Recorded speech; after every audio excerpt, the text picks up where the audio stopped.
We've previously discussed pharmacokinetic genes and their importance when providing medication recommendations. Now we're going to discuss pharmacodynamic genes. So pharmacodynamics is the study of the genes involved in drug action at the target site. For example, for antidepressants, pharmacodynamic genes can be drug receptors, downstream effectors, or enzymes involved in neurotransmitter recycling and degradation. We will be focusing on the pharmacodynamic genes relevant to mental health, as pharmacodynamics is most useful for this patient population. For example, 40 to 50% of patients fail therapy for depression the first time around. This is very different from the treatment of other medical conditions such as high blood pressure, where most patients tend to respond to their treatments. In pharmacogenetics, only 10 to 15% of patients actually have a pharmacokinetic issue. This means that the majority of the problems which relate to lack of response or side effects to antidepressants are related to pharmacodynamics.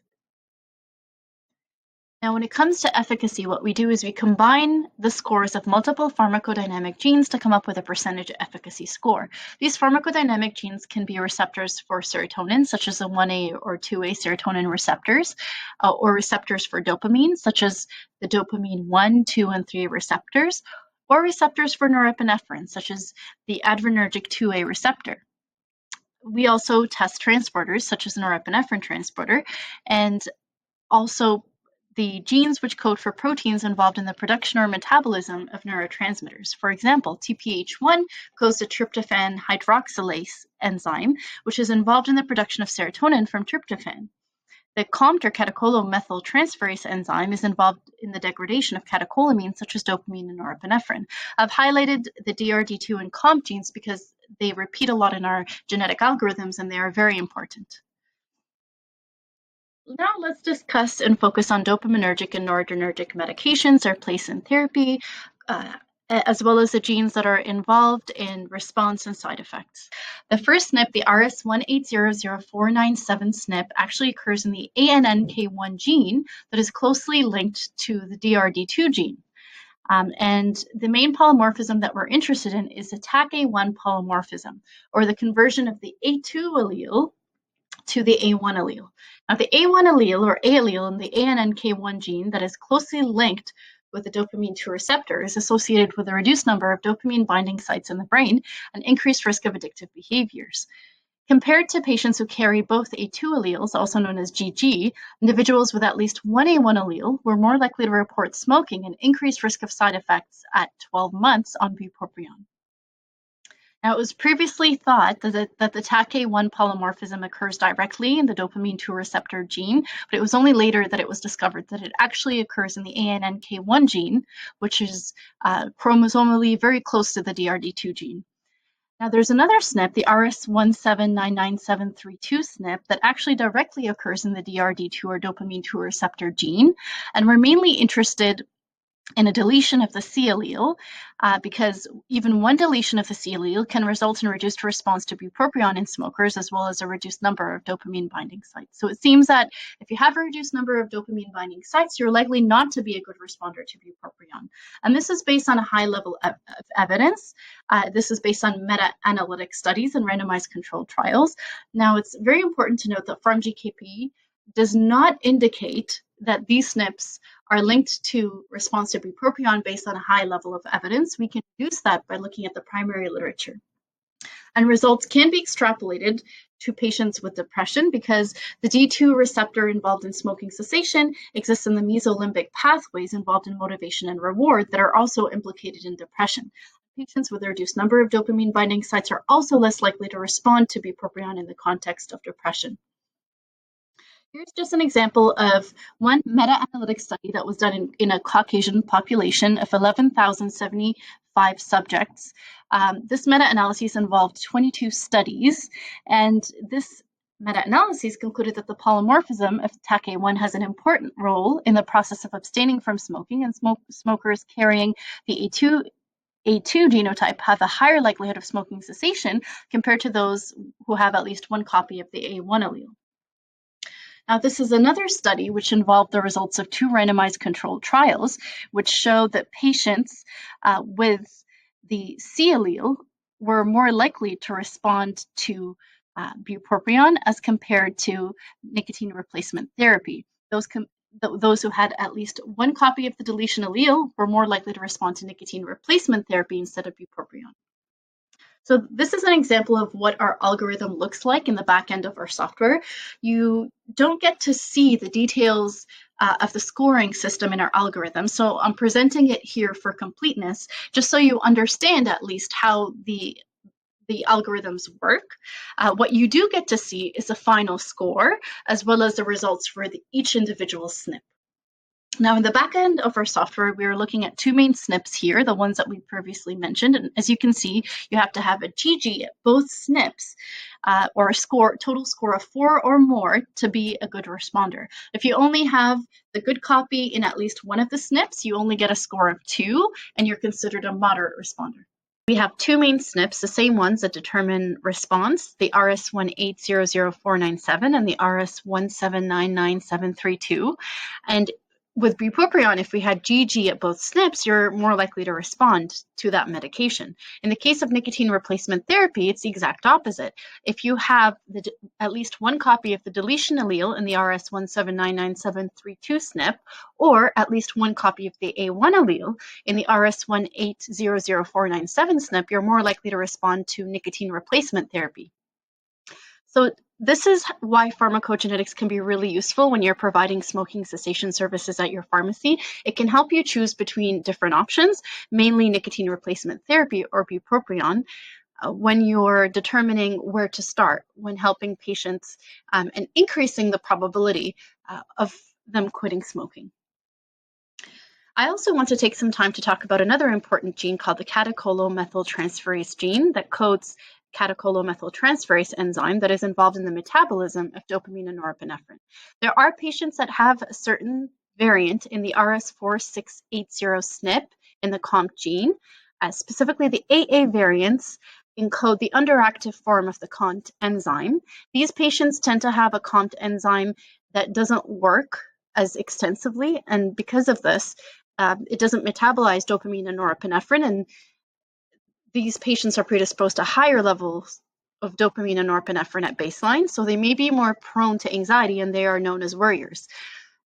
In contrast, patients that have the GG variant in the COMT gene at the RS4680 SNP have an overactive COMT enzyme. So this enzyme is working overtime, metabolizing dopamine and norepinephrine, and they may be more predisposed to having lower levels of dopamine and norepinephrine, which would then make them more prone to inattention and impulsivity. And in the literature, they're actually known as worriers.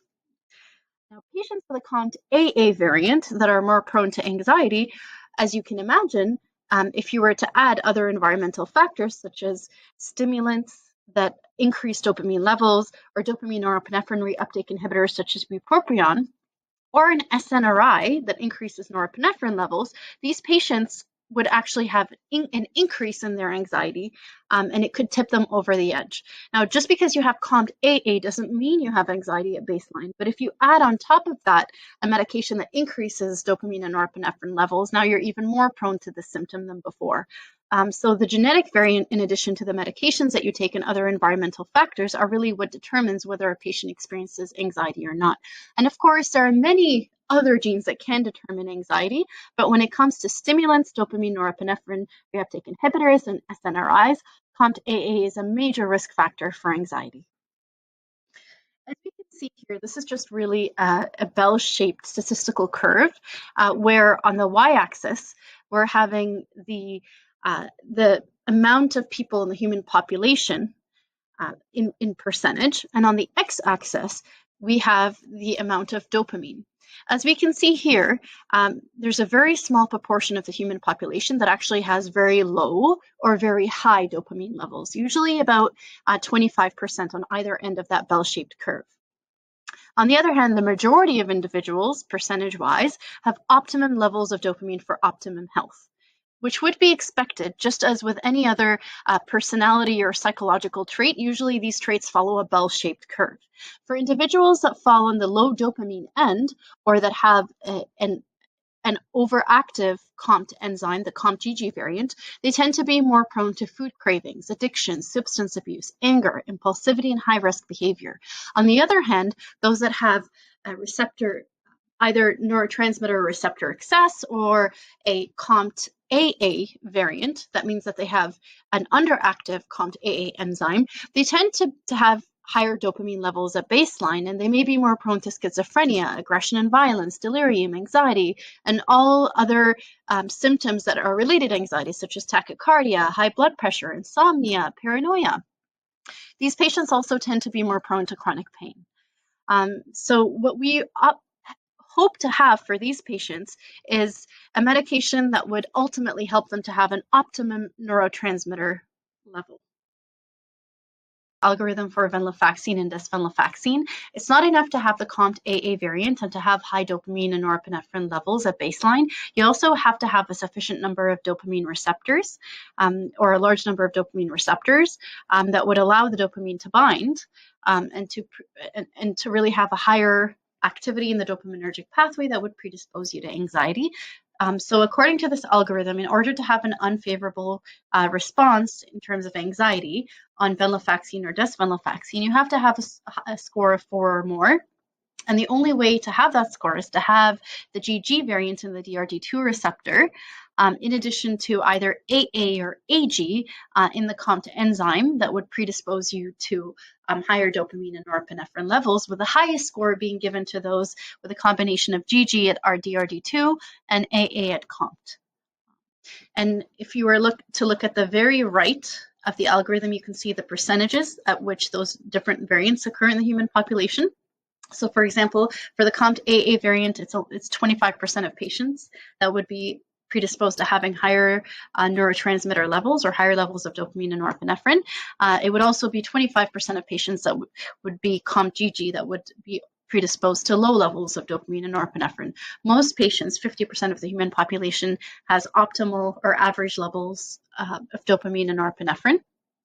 And if we were to multiply the different probabilities of having an unfavorable event, we would see that, if we multiply 0.75, which is really a combination of patients that would have either COMT-AA or COMT-AG, with the probability of having GG at DRD2, 0.449, it would be 33% of the human population that is predisposed to anxiety on venlafaxine or desvenlafaxine. This is a sizable proportion. So for that reason, this is a side effect that you really want to watch out for and avoid in patients. COMT-AA can also predispose patients to other side effects, such as psychosis on stimulants. And these symptoms include both positive and negative symptoms. Patients will also be more predisposed to aggression and insomnia on stimulants as well. In terms of the positive symptoms, it can be hallucinations, delusions, or paranoia. The negative symptoms can be emotional apathy or social withdrawal. This looks almost exactly like schizophrenia because ultimately this COMT-AA and high dopamine levels predisposes to an increase in dopamine in the mesolimbic pathway. But what's really interesting about psychosis on stimulants is that patients who do have a psychotic episode on a stimulant are less likely to have thought disorganization and confusion. These stimulants include amphetamine and their derivatives, as well as methylphenidate. For patients with COMT-AA who have problems with concentration, you may want to consider a non-stimulant option. You can also consider combining the stimulants with a serotonergic medication. Because when you increase serotonin levels of the brain, it tends to counteract dopamine or decrease dopamine levels. So if you really want to achieve that good balance, you can combine a stimulant with an SSRI and adjust doses of each until you get to the ideal point where the patient is able to focus without having an increased risk of anxiety or psychosis. And then you can also combine the stimulant with clonidine at bedtime to mitigate some of that insomnia, because clonidine can be sedating medication and it is indicated for increased aggression on stimulants. Additionally, the last line would be to add a second-generation antipsychotic. We would only really recommend that someone should add an antipsychotic to a stimulant, especially in children, only if the patient actually experiences a psychotic episode, because as you can imagine, we're really interested here in studying risk and determining risk. But just because someone has a risk for something doesn't necessarily mean that they're going to be experiencing it. It's really just a precautionary measure that we're taking. So we shouldn't proactively add a second-generation antipsychotic to a patient's regimen unless they experience a psychotic episode, because antipsychotics can have many side effects, one of which can be tardive dyskinesia, which is irreversible. So we have to be really careful in choosing the patients that would benefit most from this combination. You can also consider adding on an antipsychotic to a stimulant for patients with bipolar disorder who are also experiencing concentration problems and for whom a stimulant may be indicated. Journal of Psychiatry that talks about the way that amphetamine psychosis can resemble or differ from schizophrenia. And as you can see here, the authors concluded that gradually, when the patient continues to take amphetamine, they experience euphoriant effects of the drug that are modified by anxiety, accompanying ideas of reference and paranoid delusions. Auditory and visual hallucinations can occur in a setting of clear consciousness and correct orientation. So there can be no thought disorganization that is common in many patients with schizophrenia. Restlessness, agitation, and excitement are common accompaniments. And an identical end result has been reported in those cases that resulted from a single large dose of amphetamine or ingestion of the drug over a short period only. Now, I'd like to show here the algorithm that predicts risk of psychosis on stimulants. As you can see here, we used many more genes than when we were, or at least many more SNPs than when we were predicting risk of anxiety on SNRIs. We can see here that patients that would have GG at both DRD2 SNPs or COMT AA are the ones that would be considered at high risk of having an unfavorable response or at high risk of psychosis. The risk of psychosis that is reported in the literature is very low. It's around 0.1 to 0.3% of the human population, which is 1 in every 372 patients that take the stimulant.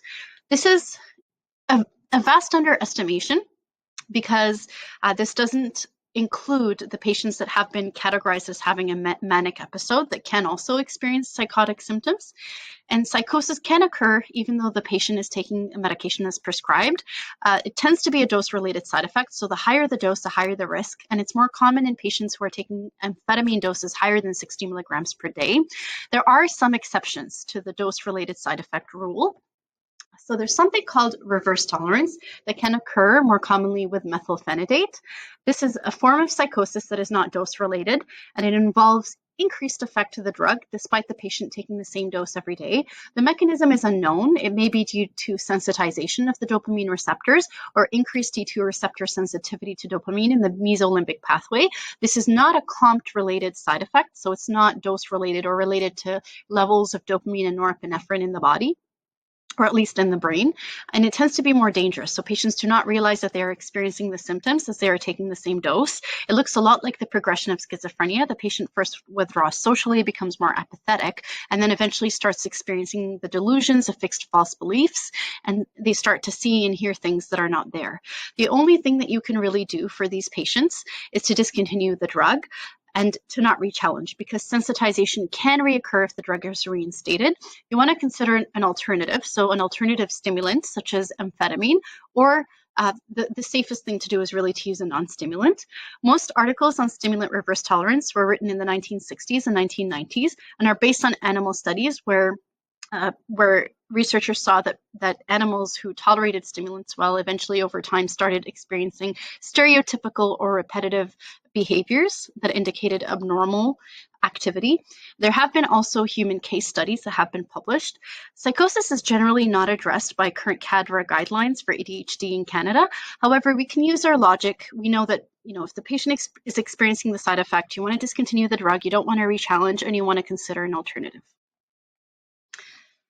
Patients can experience another side effect, tolerance. So the opposite of reverse tolerance, where you're experiencing decreased effect over time despite taking the same dose. This tends to be more common with the amphetamine class of stimulants. So patients would need higher doses over weeks or months for symptom control. There could also be paradoxical decompensation. So even though we're trying to improve school or work performance, we start to see that over time, it's it's actually worse off than it was at baseline before the patient even started taking the drug. So tolerance can occur even if the patient is taking the medication as prescribed. So the patient doesn't have to be abusing the medication to experience this side effect.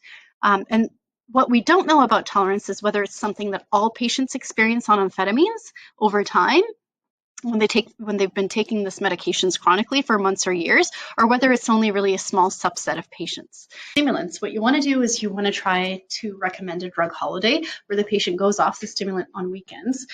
Of course, this will mitigate the tolerance, but it can cause a stimulant crash that patients may not be able to tolerate. So the next best thing to recommend would be increasing the dose of the medication so that it's lasting longer and having greater benefit throughout the day. If your patient is a CYP2D6 ultra rapid metabolizer, and that's the reason for the tolerance, you might want to add a CYP2D6 inhibitor, such as bupropion. If your patient has a comorbidity, such as an anxiety or mood problem, you can add an SSRI that has CYP2D6 inhibition capabilities, such as paroxetine. Of course, paroxetine is also metabolized by CYP2D6, so this can get a little bit tricky. Alternatively, the safest thing to do is to use a non-stimulant for ADHD, such as bupropion or an SNRI as monotherapy.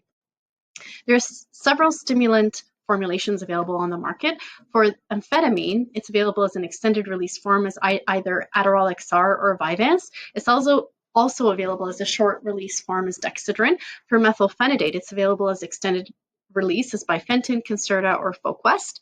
And it's also available short-acting in the Ritalin formulation.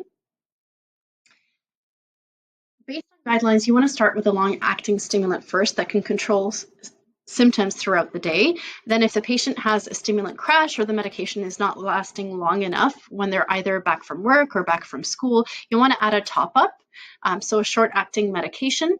The only real issue here is that this increases the patient's risk for insomnia, so you want to monitor patients for that. You also want to check the patient's CYP2D6 metabolism status. If the patient is an ultra-rapid metabolizer, as I mentioned before, you add bupropion. You can also switch to an alternative class of medications that is not metabolized, or an alternative stimulant class. The only one available right now is methylphenidate, which is not metabolized as extensively by CYP2D6. You can also use a non-stimulant, which is really the safest option. If the patient is a poor metabolizer, you want to reduce a dose.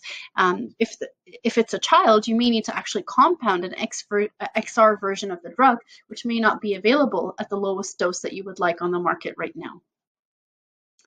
Other stimulant considerations include the end-of-dose rebound effect, or the stimulant crash that can occur midday or later in the day and interferes with the patient's quality of life. Symptoms include irritability, restlessness, fatigue. The symptoms can also be, or the ADHD symptoms can also be worse than the baseline before the patient started the drug. So the patient experiences problems with concentration. This can occur in all patients, but is worse off in CYP2D6 ultra-rapid metabolizers. And again, you want to consider either increasing the dose of the medication or adding bupropion to have the medication last longer, or you can choose a non-stimulant alternative. If your patient is experiencing insomnia or appetite suppression, this tends to be amplified if they're a CYP2D6 intermediate or poor metabolizer. You want to consider a dose reduction, since these are dose-related side effects, and the medication may require compounding if that really low dose is not available on the market. If it's appetite suppression, you want to recommend that the patient eats a big meal before taking the first dose in the morning, as well as closer to bedtime when the dose wears off and the patient is not experiencing as much of a suppression of their appetite. You want to screen patients as well for insomnia or sleep disorders before starting stimulants, since stimulants are likely to make that worse. You want to also, for patients who are already on stimulants, you want to make sure that they take the stimulant as early in the day as possible. You can also consider the addition of a bedtime dose of an SSRI, a low-dose tricyclic antidepressant, a Z drug such as zolpidem or zolpidem, clonidine, or a benzodiazepine if your patient tells you they're experiencing insomnia on a stimulant. Ultimately, the safest thing to do, again, is to use a non-stimulant alternative for patients at risk of appetite suppression and insomnia on these medications. There's also SNRIs, bupropion, and tricyclic antidepressants. Tianeptine is a unique tricyclic antidepressant, which is not currently available on the market in Canada, but can be accessed through Health Canada's Special Access Program that requires a physician application for patients who do experience severe symptoms of ADHD. The really good thing about tianeptine is it lacks the sedative, anticholinergic, and cardiovascular side effects that are common with tricyclic antidepressants. You can also try using MAOIs. The main ones that are safest on the market right now include meclobamide, that doesn't require dietary restrictions because it's a reversible MAO inhibitor, as well as selegiline. Selegiline is currently only available in the short-acting form in Canada. It's only available as a selegiline patch in other countries, including the States. So to access this extended release version of selegiline, you would need to also have the doctor apply for a special access program. So these non-stimulant alternatives are a great option for stimulant tolerance. However, COMT AA patients are still at risk of anxiety on SNRIs and bupropion, as well as certain MAO inhibitors. So for COMT AA patients, you really want to consider a combination of a stimulant with an SSRI, or you can consider a highly serotonergic MAOI that is very safe, which is meclobamide. There are also several SNRIs, and there are differences between them. Usually you want to reserve SNRIs for COMT GG patients that have low dopamine and norepinephrine levels at baseline. However, it's important to also note the differences between the SNRIs. So, for example, venlafaxine, if you look at the very bottom of the table, it has 30 times more affinity for serotonin reuptake versus norepinephrine reuptake. So at very low doses, venlafaxine tends to act almost exclusively like an SSRI. And it's only when you get to doses higher than 150 milligrams per day that it starts having noradrenergic reuptake properties that would be necessary for the treatment of ADHD symptoms. In contrast, if you're using venlafaxine for the treatment of anxiety and the patient has COMT AA, then venlafaxine can still be used, but at doses lower than 150 milligrams per day, where it mostly acts as an SSRI and you don't have the noradrenergic activity. Now, in the case of just venlafaxine and levomilnacipran, they act a little bit differently because they actually do inhibit simultaneously serotonin and dopamine reuptake, serotonin and norepinephrine reuptake at the starting dose. And so patients who are COMT AA can experience anxiety even with the lowest dose that's currently available on the market of desvenlafaxine and levomilnacipran.